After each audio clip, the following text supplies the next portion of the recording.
Good evening, Charger Nation, and welcome back to the Charger Leadership Academy. Our guest today is Mike Murphy, a 1989 Hall of Famer from the Charger football program. Mike, how are you today? I'm doing well, John. How about you? I'm doing great. Thanks for being with us today on the Charger Leadership Academy. Why don't we kick things off here by telling us about what you do for a career and kind of what has led you into that career? Great.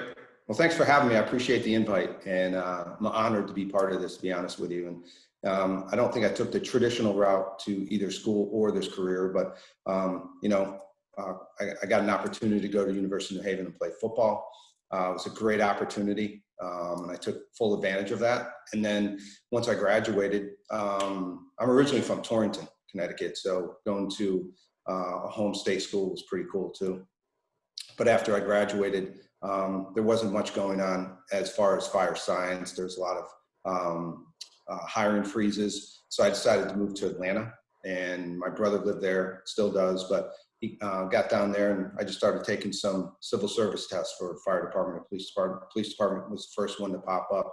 So I was a police officer in Atlanta for about 5 years, and then just kind of didn't know if that was really the route I wanted to take, if that was going to be my career, just because of low pay, a lot of hours. And so we had an opportunity. I met my wife in Atlanta and had an opportunity to move to Austin, Texas to start in a sales position of Yellow Page sales. So we went there, loved Austin. We were there for about 4 years, but I got my 2 years experience there. And while I was there, I met several people, and some were neighbors and some people were a lot of friends that worked in the pharmaceutical industry. And one of the friends said, "Hey, you might do pretty well in pharmaceutical. Why don't you interview for Cheering Plow," which is a pharmaceutical company in New Jersey at the time. And so I did, and I loved it and did really, really well. Got promoted from Austin, Texas over to Columbia, South Carolina. That's where I've been for the last 20 years. But my career in pharmaceutical has evolved, obviously, depending on all the people you meet throughout in the industry. There's a lot of people that are in the pharmaceutical industry, so you find out which company is best fit for you. And so I got connected with a lot of good leadership people, startup companies, went to a handful of startup companies, and then wound up with a company called Questcor. And we just got bought out about 5 years ago by another company, by Mallinckrodt. So I'm with Mallinckrodt now, and all of a sudden you look back and you've been in the industry 22, 23 years, and you're like, wow, where did time fly? So, and throughout the pharmaceutical career, I've had several positions. It's either sales, management, national sales leader. So it's been great because you get to see how different businesses work, how they work in the background. You collaborate with so many different departments, and it's just an interesting way to earn a living. And it's been a great career move because you can actually have a work-life balance with pharmaceutical as opposed to the police department. So it's been great. It really has. Sure. It's fantastic. So as you think back about, back in the late 80s, your time at the University of New Haven, describe to me, looking back now, what it means to you to be a Charger. It means a lot to me right now. I mean, obviously, the pinnacle was 2 years ago, a year and a half ago, to be inducted into the Hall of Fame. That was an honor. I was so humbled that night. It was to be even part of that night with so many great athletes, but to be part of a Charger tradition of Hall of Fame, which was just a great, great time.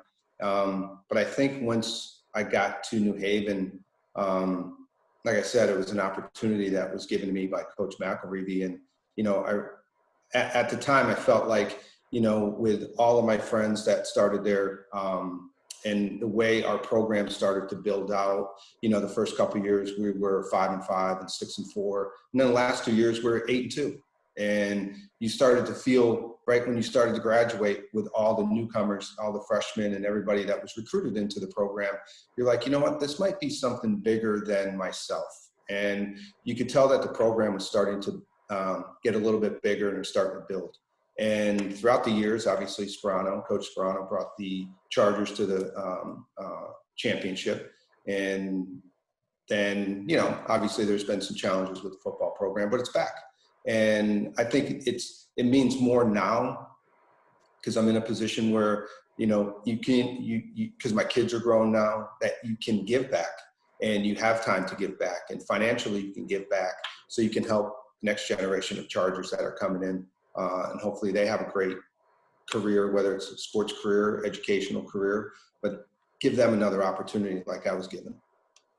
So speaking of the next generation of Chargers, as you look back on your life here, what is something that you would really give, you know, piece of advice that you would give to yourself back when you were 20 and in college?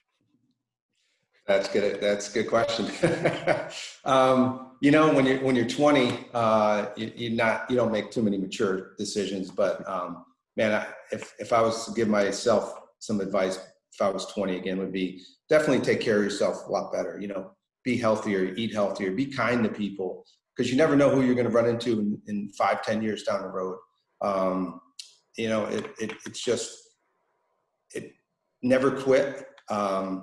You know, always look to be around great people. You know, there's a lot of good people out there, but where you're going to be really successful is when you're around great people. And when you surround yourself with great people, you're going to learn a lot, listen, talk less, listen more. And, but it's been, yeah, if I could give myself some advice when I was 20, those probably the things I would probably tell myself. So you talked about surrounding yourself with good people. Describe to me whether it's a specific person or just a type of person, some people that you've really surrounded yourself with throughout your career that have allowed you to be so successful in the pharmaceutical industry. Yeah, you know, a lot of it had to come with just hard work, because you're not going to just get promoted. You're not going to be brought on to another company if you're mediocre in sales. And so I've always thrived to be at the top. Try to always be number one, and you know, people that are you're reporting to notice that. And when they go to a company, another company, you know, they want to take obviously successful people with them. So I was fortunate enough to be around a lot of good people, a lot of business oriented people that wanted to bring me along with them with startup companies as well. But I think too is that, you know, when you're in this position, you ask a lot of questions. You know, try to find out what has made them successful, and then maybe you can mirror that down the road. But I think a lot of it is just being with a lot of people that have been there and want to teach. And I've had this one mentor, manager, and she just took me under her wing. I mean, she had been in so many different positions with a company that we just there's a lot of us that just worked for her, but she would give me a lot of good direction, prepare you for big meetings so you're successful. Because if you're successful and you look good, you're making her look good. And so she was the one that got me promoted to a national sales director's role. And you know, just learned so much from her. That's probably one of my mentors. My other one, you know, is really, you know, my dad and my father-in-law. My dad, he never went to school, college, finished up high school, but he fought 2 wars. He worked at the bus company. He was like a VP at the bus company in my hometown for several years. And every day, hard work every day. Got up 5 o'clock, 5:30, didn't come home till 5, 6 o'clock at night. Instilled hard work and be kind to people. My father-in-law, he had a 2-year degree, and he was VP of sales and marketing, very successful for Southwest and Bell Yellow Pages, and packed up. So it's who you know, who you surround yourself with, and working hard, being successful. And those are kind of my 2 or 3 mentors that have really made me successful and kind of the person I am today. We constantly tell Chargers, you know, if you want to be successful, you got to surround yourself with successful people. Sounds like that's something that you've done throughout your career. You know, obviously your father and father-in-law, not necessarily in the same industry, but still great role models to help you along the way.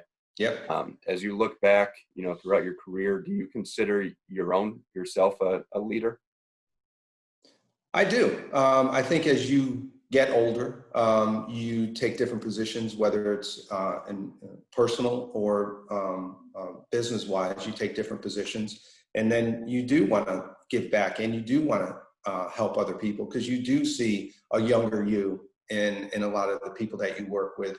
And especially if people have the drive that want to succeed, of course you want to help them. And so that's kind of how I've felt like I've been mentoring some people at work for the last several years. You know, I probably got about another 5 years left in the pharmaceutical industry, and so I kind of want to leave my mark in a positive way. And I think some of the feedback I've gotten is that, you know, there's a lot of people that have left our company to go to other companies, obviously for different opportunities. But when they call me back for advice of how to hire and manage people, I think that's when you kind of realize that you've made an impact on somebody's life, whether it's, you know, business or personal. And I think that's when it's been kind of hit home the last several years, when they call me back and ask for advice. So do you think when you were a Charger back in your football playing days, did you consider yourself a leader in the locker room back then? Um, I think I was captain last year. I probably, Alan Love and I were captains, and it's an honor because you're voted amongst with your peers, by your peers. But I would definitely, if I was to give some advice to my 20-year-old self, is that you probably manage the team a little bit different. And I don't think you'd threaten them like we used to. I think you take a softer approach and a wiser approach than we used to back then. And, you know, that was kind of the environment when you grew up back then. You know, it's kind of all you knew. And but I felt like I was more of a leader on the field than maybe in the film room or whatever it may be. But yeah, it was pretty cool to be a captain, voted amongst your peers, and to lead a team like we had our senior year. How much do you stay in touch with some of those guys that you played with? Well, that's the great thing about being a Charger. I mean, the alumni base is obviously built up. More people are getting involved, and I stay in touch with pretty much the majority of the people I played with. And even today, you know, there's a group text of about 15 or 20 of us, and it's like, you know, we don't see each other that often. I'm in South Carolina, so I'm not in the Northeast, so I don't get to see everybody as often as everyone else does. But when we get together, it's like, you know, you haven't missed a beat. And I think that's what Charger Nation, that's what the football program, I think that's what it all instilled in us. That was like our second family, the 4 years we were there. And it's just continued throughout our career now. And we've stayed in touch. We used to go on vacation a lot, but with families, but you know how that gets. Kids get older and they get busier. So anyway, we try to do as much as we can, or I try to as much as I can, to get to see everybody. So real quick, as we start to wrap things up here, because it's on everyone's mind, do you have any type of advice or different ways that you've handled this pandemic and some of the working from home? I know you're back out on the road now, but certainly a different environment within your company. Do you have any advice for our student athletes as they maneuver through another lost fall season here and some of the struggles that we've had in having to do virtual workouts and everything along those lines? Yeah, that's a good question, because you know it's been a challenging time for everybody in 2020. And you know, as we were talking earlier, it's like, you know, when you're managing people, and in the beginning the Zoom calls were great, but after a while those kind of wear off. It's kind of trying to come up with creative ideas to stay motivated. And you know, it's if you find yourself where you really are kind of in a slump, then maybe you go a different direction, try something new you haven't tried before.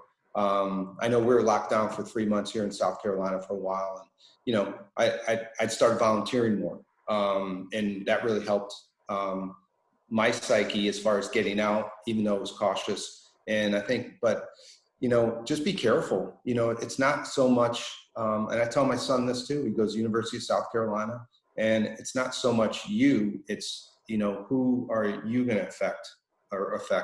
And, really it's I have a mother-in-law that's 80 years old. She's healthy, very healthy, but he does go and see her often. So you just have to be careful. You have to be smart about it. And you can't have to think that it's not going to be me. And if it is, it's not a big deal, because obviously it is a big deal. It's great advice.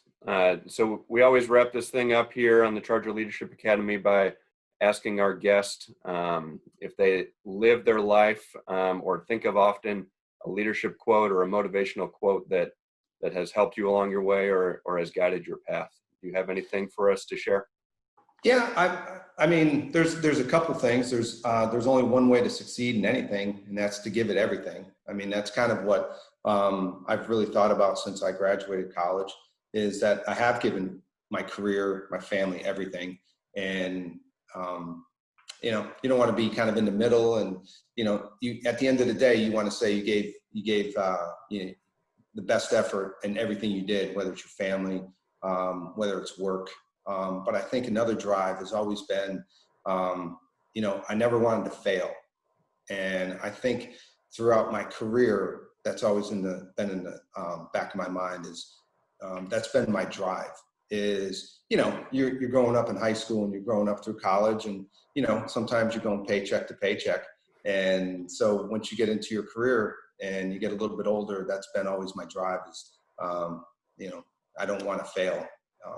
And I think that's why I've been so successful. Mike, thanks for joining us here on the Charger Leadership Academy. Thanks for instilling some words of wisdom and some leadership advice here for our current and future Charger student athletes. Absolutely, John. Thanks. I appreciate it. And good luck to everybody. Thanks, Mike.